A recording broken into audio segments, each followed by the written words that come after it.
Saat ini ya bersama Kak Damian, Kak Bintang ya, Riko, semuanya pinter ya beribadah dalam Tuhan. Adik-adik yang terkasih ya, siapkan hati kita saat ini. Sebelum kita mengagungkan nama Tuhan, mari kita terlebih dahulu berdoa bersama-sama. Firman ya. Tuhan Yesus, Bapa kami yang di surga, terima kasih siang ini kami boleh bersama beribadah di dalam Tuhan. Kau siapkan kami untuk memuliakan namamu. Kami bersyukur dan kami serahkan waktu ini di dalam tangan kasih Tuhan. Haleluya. Terpujilah dari sekarang sampai selama-lamanya. Katakan bersama, amin. Baik, puji nama Tuhan. Kita akan bersama-sama memuji Tuhan. Kita akan bangkit berdiri. Ya, yang di rumah, kita bersama melakukan gerakan ini. Kita pujikan jaga hatimu.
Kita mengucap syukur kasih Yesus itu besar. Adik-adik, kita siapkan hati kita untuk bersama mendengarkan firman Tuhan saat ini. Ya, kita bersama. Bapa, Engkau sungguh baik. Ya, itu besar kasih Tuhan. Bapa, Engkau sungguh baik.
Bapa di surga, Allah yang baik yang kami kenal dalam nama Tuhan Yesus Kristus.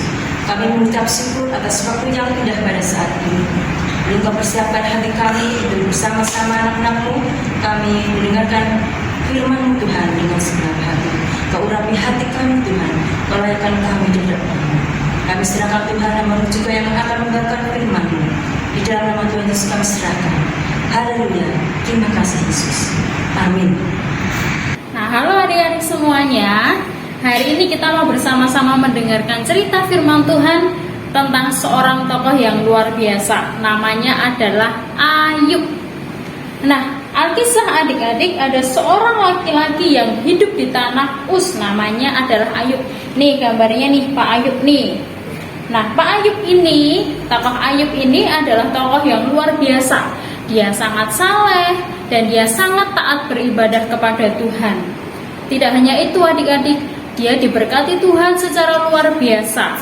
Dia punya anak, dia punya hewan ternak yang banyak sekali. Punya 7 anak laki-laki dan 3 anak perempuan. Selain itu dia punya hewan ternak yang sangat banyak. Dia punya 7.000 ekor kambing domba, punya 3.000 unta, punya 500 pasang lembu, dan juga punya 500 keledai betina. Wah, banyak sekali ya adik-adik ya, dia kaya sekali. Bahkan Ayub ini juga punya budak yang sangat banyak. Nah, kemudian suatu hari ada iblis sedang menghadap kepada Tuhan Allah. Iblisnya ini protes nih adik-adik. Wah, itu Ayub bisa taat, bisa saleh kepada Allah, pasti karena dia hidupnya diberkati. Coba kalau nggak diberkati, pasti dia nggak akan taat sama Allah. Nah, kemudian Tuhan Allah mengizinkan iblis untuk mencobai Ayub. Nah, bagaimana pencobaannya Tuhan Allah kepada Ayub, adik-adik? Nah, yang pertama adalah kandang ternaknya Ayub terbakar habis semuanya. Kemudian apalagi nih? Nih, orang-orang asing mereka datang merampok harta bendanya Ayub. Kemudian semua pegawainya Ayub mati karena tadi dirampok sama orang asing. Kemudian ada lagi nih, anak-anaknya Ayub ini sedang berpesta di suatu rumah, adik-adik. Kemudian ada angin yang bertiup sangat kencang sehingga rumah itu roboh dan seluruh anak-anak Ayub ini mati di situ. Nah, kemudian masih ada lagi ini, Ayub akhirnya jadinya sedih karena anaknya semuanya mati, semua ternaknya habis, pegawainya semuanya mati. Nah, dia sangat sedih. Kemudian dia juga berdoa kepada Tuhan. Tuhan yang memberi, Tuhan yang mengambil, terpujilah Tuhan. Jadi walaupun Ayub ini mengalami masalah yang luar biasa, dia kehilangan semuanya, tetapi Ayub tetap memuji Tuhan. Ayub tidak berbuat dosa kepada Tuhan. Nah, setelah itu adik-adik, iblis protes lagi sama Tuhan Allah. Wah, itu kan karena dia cuma kehabisan hartanya. Coba kalau dia kena penyakit di tubuhnya, dia pasti juga akan tidak setia kepada Allah. Nah, kemudian akhirnya Tuhan Allah mengizinkan Ayub untuk mendapatkan pencobaan lagi. Nah, apa pencobaannya Ayub? Nah, ini Ayub terkena penyakit kulit yang sangat parah. Dia sangat menderita karena kulitnya semuanya berdarah dan juga bernanah. Adik-adik, wah ngeri ya. Bayangkan tangan kalian ini ada darahnya, ada nanahnya, pasti perih, pasti sakit. Nah, Ayub mengalami ini di seluruh tubuhnya nih adik-adik, semuanya benjol, semuanya kena darah, semuanya kena nanah. Nah, kemudian karena Ayub mengalami sakit yang sangat luar biasa parah ya, istrinya Ayub kemudian bilang, sana kamu kutuki Tuhan Allahmu saja. Gara-gara karena Tuhan Allah kamu jadi sakit seperti ini. Tetapi Ayub tidak mau. Nah, kemudian datang lagi sahabat-sahabatnya Ayub. Sahabat-sahabatnya Ayub bilang, kamu harus segera bertobat. Kamu sakit seperti ini pasti karena kamu berbuat salah sama Tuhan Allah. Tapi Ayub berpikir, kayaknya aku gak punya salah apa-apa. Aku tidak berdosa kepada Tuhan. Nah, Ayub merenung, dia merasa bahwa dia tidak bersalah kepada Tuhan. Dia masih membela dirinya sendiri. Kemudian adik-adik, suatu hari Tuhan berbicara dalam bentuk badai kepada Ayub. Di situ Tuhan berkata, apakah engkau mengerti semua hukum alam? Apakah engkau yang mengatur dunia ini? Nah, di situ Ayub mulai sadar adik-adik bahwa semua yang terjadi itu kan rencananya Tuhan, bukan karena pemikirannya Ayub, bukan karena hikmatnya Ayub. Wah, aku nggak salah kok Tuhan memberi aku cobaan seperti ini. Nah, bukan seperti itu ya adik-adik ya. Ayub mulai sadar bahwa itu adalah rencana dari Tuhan. Nah, setelah itu adik-adik, Tuhan mulai memulihkan keadaannya Ayub. Anak-anaknya, dia akhirnya punya anak lagi, 7 anak laki-laki dan 3 anak perempuan. Perempuan-perempuan ini sangat cantik semuanya. Kemudian kondisinya dipulihkan, ternaknya semuanya dikembalikan Tuhan 2 kali lipat. Nah, dia kembali menjadi anak orang yang kaya raya, dia menjadi orang yang diberkati Tuhan. Nah, begitu adik-adik cerita kita tentang Ayub. Hari ini kita belajar dari Ayub. Walaupun dia mengalami masalah yang luar biasa, dia menderita, tetapi dia tidak pernah mengutuk Tuhan Allah. Dia tetap setia, dia tetap taat, dia tetap percaya kepada Allah. Jadi adik-adik semuanya, kalau adik-adik semuanya punya masalah, kalian semuanya ada beban berat, kita harus tetap percaya bahwa Tuhan selalu menyertai kita. Tuhan memberikan rencana yang terbaik buat kita.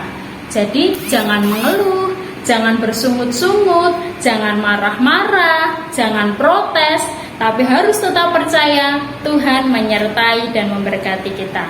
Amin.